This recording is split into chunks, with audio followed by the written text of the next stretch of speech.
Hello guys, Dhanraj here from the channel Techies Guru. First of all, I want to thank you for your support, valuable feedback and showing interest in my earlier video, which was about OnePlus 10 Pro. If you have not watched it yet, please watch it. I will put the link of that video in the description. I have explained feature and specification of the OnePlus 10 series in that video. After watching that video, please watch this video till the end. You will get clear understanding about the points to consider buying phone this year. In this video, I am going to discuss about Snapdragon 8 Gen 1 processor. For the people who are new to tech world, first I am giving some short info about the term processor. A processor is a chip-like device called SoC or system on a chip, which is an integrated circuit that integrates all components of a computer or other electronic system in a single chip. Processors are found in gadgets like mobile phones, laptop, vehicles, robots, etc. A processor is directly responsible for the performance of your smartphone.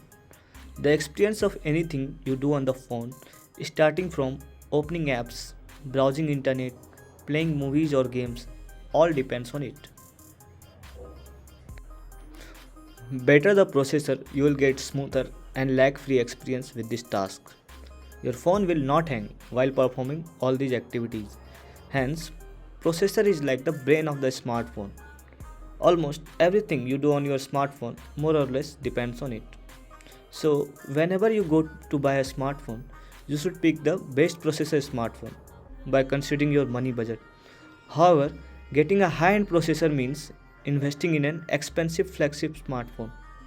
You will definitely get the performance you are paying for, but it's very important to ask yourself if you really need it. Hmm. So always pick a smartphone by analyzing all these factors like processing power, day-to-day used applications, and most important, the money budget. Processor performance depends upon many parameters like cores, clock speed, brand, etc. If you want a separate video on these, please let me know in the comment section. I will cover it in upcoming videos. As part of this video, I will cover the information about Snapdragon 8 Gen 1 processor, which is used in mobile phones. We'll also see few differences between other processors like MediaTek Dimensity 9000, etc. For the year 2021, flagship processor launched by Qualcomm was Snapdragon 888 and 888 Plus. In the new year 2022, till now, flagship SoC developed by Qualcomm is Snapdragon 8 Gen 1. They have changed name of the processor a little bit, which is 8 Gen 1. Earlier, they were calling it with 3 digits like Snapdragon 865, 888, 888 Plus, etc. This latest chip Snapdragon 8 Gen 1 will be seen in several popular flagship devices of 2022.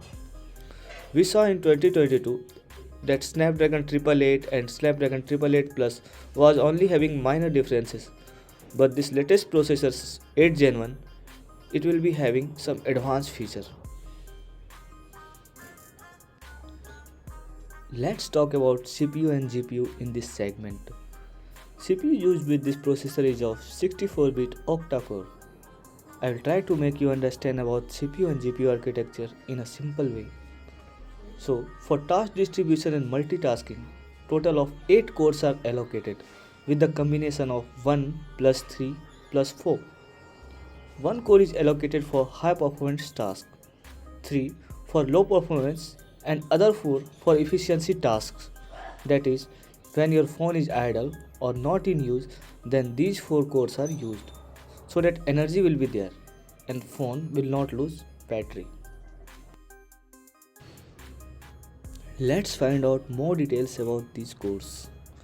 Primary core for high performance is based on ARM v9 Cortex X2 architecture, which is clocked up to 3 GHz. It is launched recently. This core is responsible for doing high activity tasks like gaming, video editing, etc. The other 3 cores are allocated for low performance. It is based on Cortex A710, which is clocked up to 2.5 GHz. Furthermore, 4 remaining cores are allocated for energy saving. It is based on ARM Cortex A510 architecture and clocked up to 1.8 GHz. This core is also launched recently. So latest CPU architecture is used in this chipset, which is very good along with high clock speed.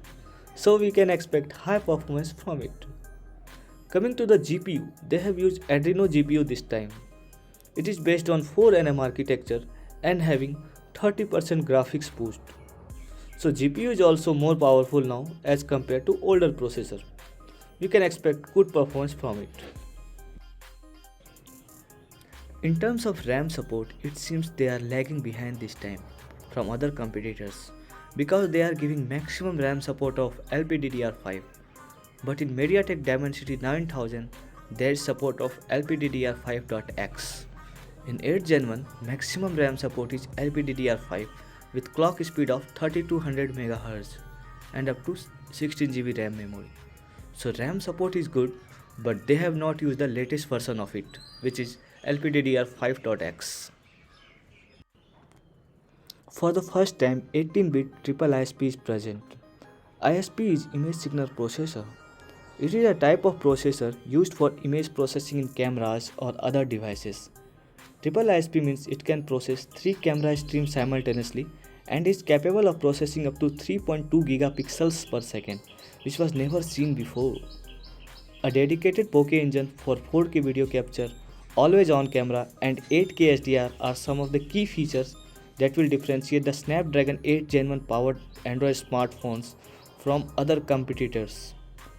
In the recent demo, Qualcomm shown support for a novel panoramic camera setup, stitching together the output of 2 overlapping camera sensors and lenses to produce 140-degree panoramic shot in real time. Maximum camera capacity with this ISP can be of 200 megapixel. Here, ISP is very good and upgraded, so we can expect significant performance improvement.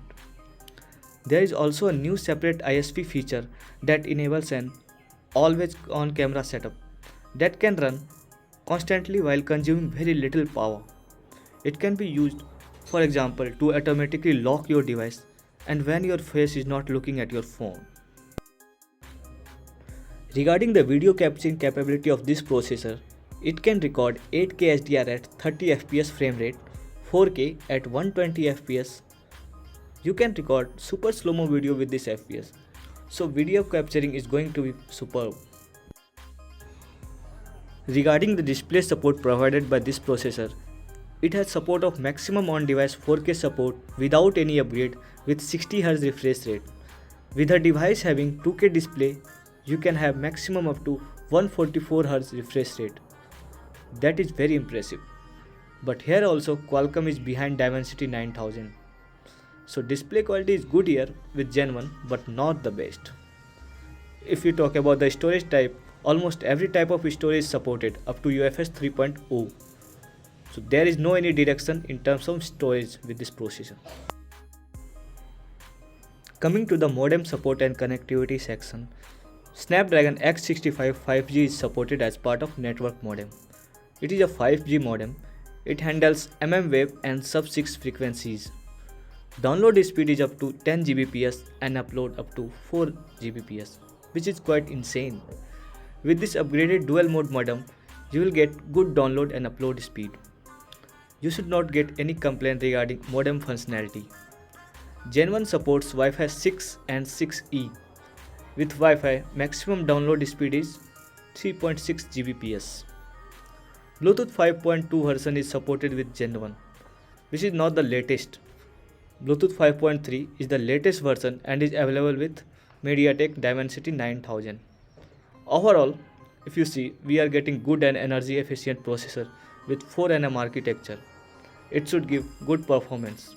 But in few features, it is behind than MediaTek Dimensity 9000. Let's see how mobile companies fit this processor to beat other flagship processors. At the end, I want to thank you for your valuable time. If you enjoyed watching this video and found it helpful, please like the video and subscribe my channel Techies Guru. It will encourage me to post such tech related contents. I will see you in the next video. Bye bye.